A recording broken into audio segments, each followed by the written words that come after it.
یہ ہمارے پاس یہ چادر ہے، اس چادر پر جو قرآن لکھا ہوا ہے، اب اس چادر کا حکم کیا ہے؟ بعض دفعہ ہم بڑی اتباع میں اور محبت میں یوں آتے ہیں کہ اگر قرآن پاک بالفرض کھلا ہوا ہو، آپ میں سے کوئی بندہ اس کو کمر کر سکتا ہے؟ ادبا نہیں نہ کرتے، اس لیے کہ وہ قرآن ہے۔ یہ چادر اب چادر نہیں ہے، یہ چادر قرآن ہے۔ یہ چادر کیا ہے؟ یہ قرآن کے حکم میں ہے بھائیو۔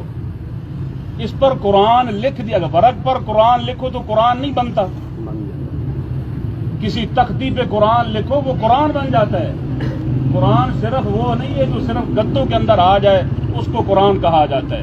قرآن جہاں ہو وہ قرآن ہوتا ہے، جہاں لکھا جائے اس کی بے ادبی حرام ہوتی ہے۔ اب مثال کے طور پر میں آپ سے گزارش کرتا ہوں، یہ تنقید نہیں ہے، مسئلہ سمجھانا مقصود ہے۔ آپ قرآن پاک لے آئیں، قرآن پاک کو کھول کر یہاں رکھ دیں، کوئی رکھنے کے لیے تیار ہے؟ نہیں۔ جہاں میت کے پاؤں آ رہے ہیں وہاں قرآن رکھ دیں، کوئی رکھنے کے لیے تیار ہے؟ اس لیے ہر بندہ سمجھتے کہ وہ قرآن ہے، میں کیسے رکھوں؟ اس کو آپ قرآن کیوں نہیں سمجھتے یار؟ اس پہ قرآن نہیں لکھا ہوا۔ یہ دیکھو، یہ آپ کے سامنے لکھا ہوا ہے سورہ کیا نام اس کا، آیت الکرسی، یہ چاروں کل لکھے ہوئے ہیں اس کے اوپر۔ آپ اس کو قرآن کیوں نہیں سمجھتے؟ اس سے فائدہ تو نہیں ہوگا، فائدہ نہیں ہوگا۔ اگر فائدہ ہوتا تو یہ آج تک باتیں کتابوں میں درج ہوتی، فائدہ نہیں ہوگا، ڈالنے والے بہرحال گناہگار ہوں گے۔ اس لیے کہ قرآن کی یہ بے ادبی ہے اور ہم اس کو کرتے ہیں محبت میں آ کر۔ بہت سارے حضرات میری مسجد میں آتے ہیں، پوچھتے ہیں کہ وہ جی چادر جو لکھی ہے وہ کہاں ہے؟ تو میں ان سے عرض کرتا ہوں وہ چادر کیوں ڈال رہے ہو؟ سادہ چادر میت پہ کیوں نہیں ڈالتے آپ؟ قرآن ویسے اگر ورقوں کے اندر ہو، کیا ورقوں کو آپ علیحدہ علیحدہ میت پر ڈال دیتے ہو؟ نہیں ڈالتے۔ چادر کو کیوں ڈالتے ہو جو قرآن پاک سے لکھی ہوئی ہے؟ قرآن پاک درج ہے وہاں، تو جہاں قرآن کے الفاظ لکھ دیے جائیں، سورت لکھ دی جائے، آیات لکھ دی جائیں بھائیو، وہ قرآن کے حکم میں چلی جاتی ہے، وہ تو قرآن ہے۔ اب اس کو بالفرض جیسے ہم اٹھاتے ہیں، اٹھانے کا انداز ہمارا قرآن جیسا ہوتا ہے، اس کو لپیٹنے کا انداز ہمارا قرآن جیسا ہوتا ہے۔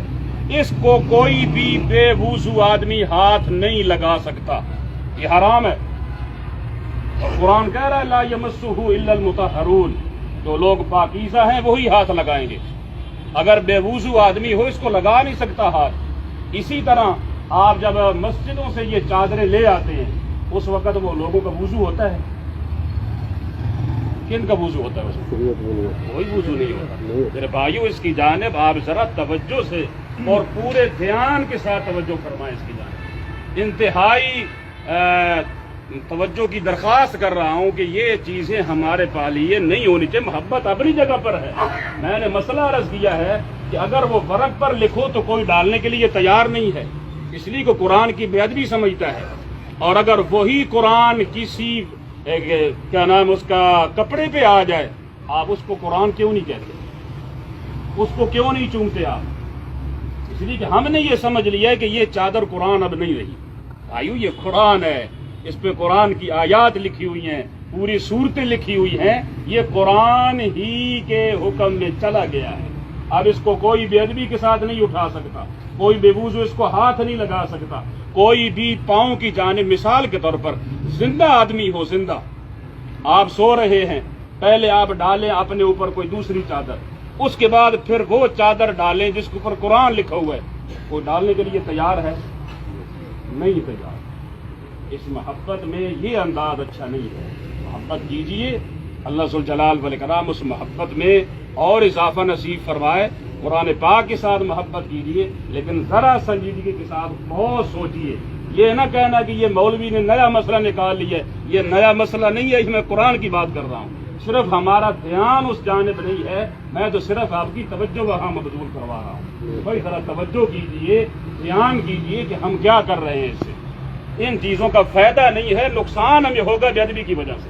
اللہ تعالی ہم سب کی مغفرت بھی فرمائے، ہمارے بھائی کی بھی اللہ پاک مغفرت فرمائے، ان کے جتنے بھی لواحقین ہیں، بیٹے ہیں، بیٹیاں ہیں، ماں باپ جو زندہ ہے، رشتہ دار ہیں، اللہ تعالیٰ سب کو صبر جمیل نصیب فرمائے اور آخرت کی منازل اللہ پاک ان کے لیے آسان سے آسان تر فرمائے۔ اب آپ کی مرضی ہے، اس کو جہاں آپ ڈالتے رہیں، کیونکہ میں نے تو ڈالی نہیں ہے، نہ میں اتاروں گا۔